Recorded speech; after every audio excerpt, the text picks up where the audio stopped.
Ayan, kahit sa paligid ng bahay, pwede tayong magtanim. Ito yung ating sibatse.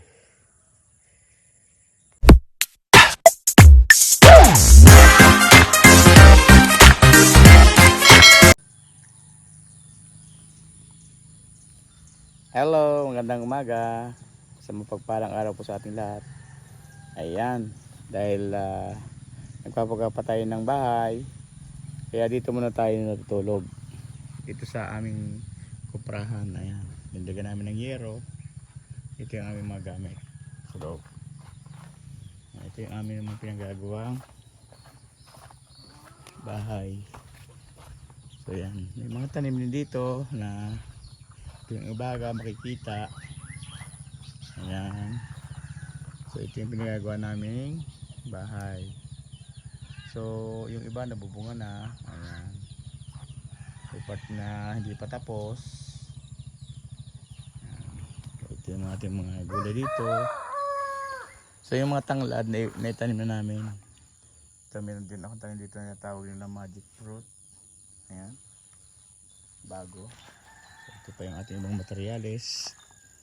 Diyan pa rin, nagkaalat pa rin dyan kasi hindi pa nga tapos. Yung ating gutter andun pa rin, ating mga materyales dito. So ayan na yung update sa ating bahay na pinagagawa.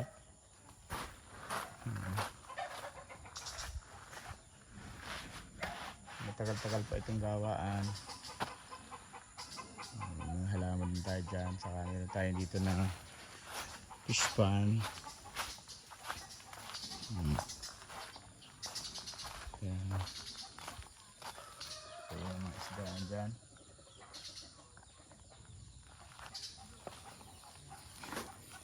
Ganito kasarap mamuhay sa probinsya. Sariwang hangin, lagi malalanghap araw-araw. Malamig, kaya ako'y naka-jacket ngayon. So ayan, papakain natin ng floating feeds yung ating mga isda.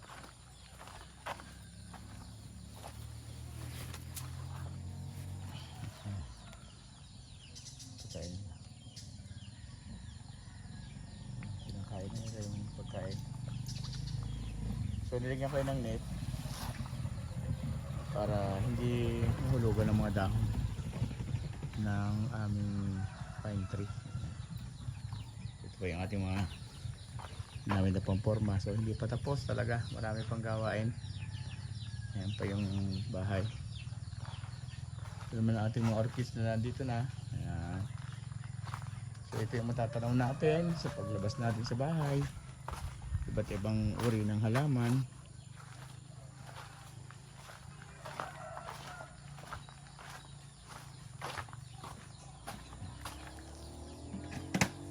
At sa part na yan, dito naman yung ating nilalagyan pa rin ng isda na pwedeng languyan.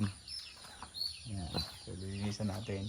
At pagkatapos nitong bahay, gagawa namin ito ng maayos para lagyan ng tiles. Lagyan natin ng blue na kulay para mas maganda. So dito naman sa part na ito, dahil nga ranas kami ng bagyo, yan, doon yung sira mga tanim. Pero yung baba niyan, tinanim namin ng tanglad. Yung mga tanglad na yan. Medyo malong-long na rin yung tanglad na yan. Ayan, hanggang doon. Part na yan.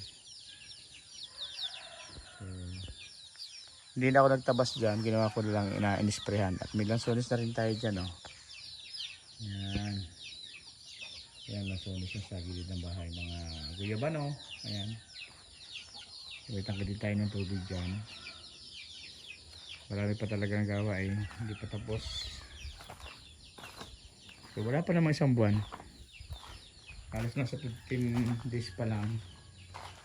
Hindi ako nagkakamali. Parang ganun parang yung tagal ng paggawa ng bahay nito. I-repair lang naman ito. Talaga yung mga saging, mga tumba dahil nga dumaan yung bagyo. Pero nyog, okay naman. Tapos yung kalsada, Ijarap Road. Pero doon sa part na yon, Doon banda. Sementado na doon. So dito lang sa may bandang amin ay rough road. Ngayon, ito yung bendo ng kapatid ko na nilagay dito. Ito naman yung aming munting sasakyan na ginagamit.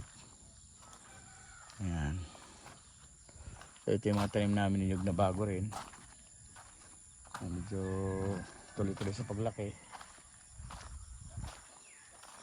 So may mga kapitbahay na rin. Magandaan kahit na nabagyo, ang dami pa rin bunga. Ayan ang mga nyug.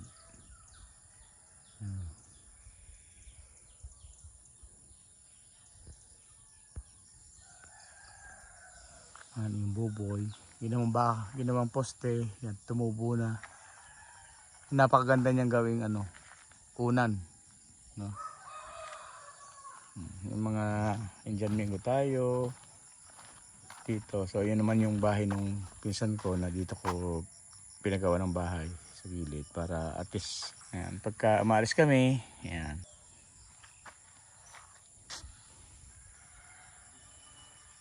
Yung mga nyug. Ang araw na rin hindi ako nakakapunta sa aming taniman dahil busy sa pagpapagawa ng bahay. Ayan, yung ating mga tanim. May bayabas din dito na pruning. Kaya medyo kalat pa. So, ayan, update ko ulit kayo pag medyo okay na. Dahil mahilig din si Miss magtanim ng mga halaman, mga bumubulaklak. At saka ito, paparami din kami ng bougainvillea. Ayan. Papakita ko sa inyo yung aming sinisimulan kung paano kami magparami. Ayan, medyo makalat pa talaga. Ito yung aming mga alagang aso. Dito. Ito naman yung pansit-pansitan. Hindi ako nagpapawala nito kasi maganda nito sa may kidney stone. No? Ayan. Mga halaman. Ito yung mga tinanggal na mga graba dyan sa paggiba. Medyo niremodel kaya maraming natanggal. Ayan. Ito ating mga manok. Ito naman yung ating mga honeybee. Andito rin sa paligid. Andiyan sila. Ayan, naglalabasan. Yun. Marami na rin yan. Tapos doon pa. Yun yun. May takip din na yun na yung puntahan natin. So may mga gabi rin tayo dito. Yan, may kalamansi, mga markot. Yung mga gabi natin. Ito naman isa pang honeybee. So ayan naman yung mga pinutubo namin na bougainvillea. May plastic. Ayan. So, ito yung maga. Yung buhay na. Oh. Tapos papakain tayo ng goma. Kailangan di makasingaw. Ayan, yung ugat na rin. Ayan, namin yung goma yan para yung makasingaw. Naman yung bagong tunton. Ayan, pagka nawala na yung pawis na yan, bibitin para ma-expose sila sa konting ma-expose sa Ito naman yung mga naglilimbim pa. Yan, hangin sa araw. Kaya lagay mo sa ilalim dyan para hindi magalaw ng mga manok. Kasi pagka nagalaw yan, hindi yan tutuloy mabuhay. Kaya ayan, nasa ilalim siya ng ng palaisdaan. Ayan, mabuhay na rin yan. Tapos dito pa sa loob ng kulungan ng manok, meron na rin yan, natanggalan na ng plastic. Mga buhay na yan. Yan ang una namin ginawa. Meron din naman na tutuyo, pero ang iba naman ay buhay. Ayan, yun pa yung iba. Mga iba't ibang variety din na nandyan. May pa galing doon sa Halimbayo sa Gimaras. Shout out sa Elvis and the Jackie. Ayan.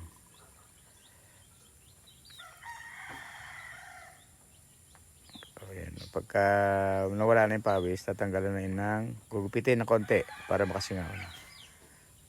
Ayan. So yan, pinapakita namin sa inyo kung paano kami nagpaparami ng bougainvillea. So andito naman yung ating mga ube. Yan, may mga bunga na. Palatandaan yan na may laman na rin yung ating ube. Basta bumunga yan, naglalaman na rin siya. Yan, ang daming bunga. So pwede na rin yan pantanim. Pwede rin lutuin. At kahit nilaga lang, masarap na. Ang nilabon, ano. Yan yung laman. May laman na siya. So, yung ubi naman, mga 8 months, pwede nang i-harvest. Once na tumuyo yung dahon.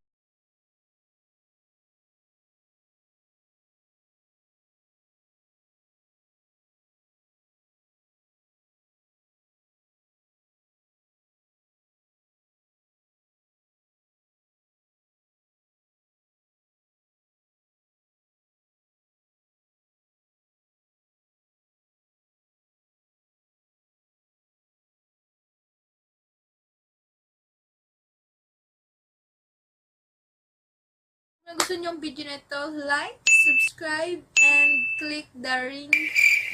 Click the notification bell or bell icon. Diba ba? Yeah. 2 times para ma-notify po kayo Yes. sa mga susunod namin gagawin na videos. Thank you! Bye! Bye-bye!